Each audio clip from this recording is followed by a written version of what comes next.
Cockroach ఉద్యమ రూపంలో యువజన విద్యార్థుల విజయం, సమస్యల పోరాటాలు సాగించిన వల్లనే దేశవ్యాప్తంగా అన్ని వర్గాలు కలిసి వచ్చాయి. చివరికి విద్యామంత్రి ప్రధాన్ రాజీనామా చేయాల్సిన పరిస్థితి ఏర్పడింది. అది ముందే చేసి ఉండొచ్చు. ఎందుకంటే దాదాపు 23 లక్షల మంది విద్యార్థులు ఇబ్బంది పడ్డారు. దాదాపు ఒక 7 కోట్ల మంది దాకా ఈ లీకేజ్ వల్ల విద్యార్థులు చాలా ఇబ్బంది పడిపోయారు.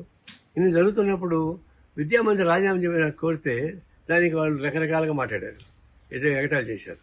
మరి చీఫ్ జస్టిస్ అయితే ఇది కాక్రోచ్ల ఉద్యమం అని చెప్పారు. ఇవన్నీ ఎగతాళి చేసి రెచ్చగొట్టడం వల్ల వచ్చిన ఫలితం ఏంటంటే ఉద్యమం లేచింది పైకి. పక్క బ్యాంకులు పెట్టాలని ప్రయత్నించారు. ప్రైమ్ మినిస్టరే అబద్ధాలు ఆడాడు. ఇది ఆ విజయం ఏంటంటే అబద్ధాలకి, అవకాశవాదానికి చెంపదెబ్బ. అబద్ధాలు చెప్పిన వాడు ఓడిపోయారు, ప్రధానమంత్రి లాంటి వాడు. ఎగతాళి చేసినటువంటి సీజే ఓడిపోయాడు. ఈ ఉద్యమాన్ని ఎటకారం చేసినందుకు నిజాయితీగా పోరాటం సాగించిన ఉద్యమం నిలబడింది. అభినందన తెలియజేస్తాను.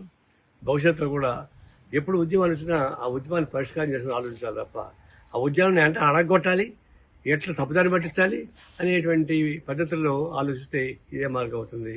అందుకే ఇది చెంపదెబ్బ అహంభావానికి, తర్వాత అబద్ధాలకి ఇది చెంపదెబ్బ అని చెప్పేసి నిరూపించబడింది.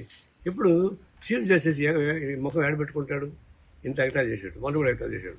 నాకు ఉద్యమ వీడియోలు చూసేటువంటి అవకాశం తిరిగి లేదన్నాడు. అంటే బ్లూ ఫిల్మ్ చూస్తాడా, ఇది చేయడా? అంటే ఇదే చీఫ్ జస్టిస్ పని. అందువల్ల ఈ చీఫ్ జస్టిస్ కూడా ఇంప్రీచ్ చేయాలని చెప్పేసి మేము డిమాండ్ చేస్తున్నాం. ఈ ఉద్యమానికి అభినందన తెలియజేస్తున్నాం.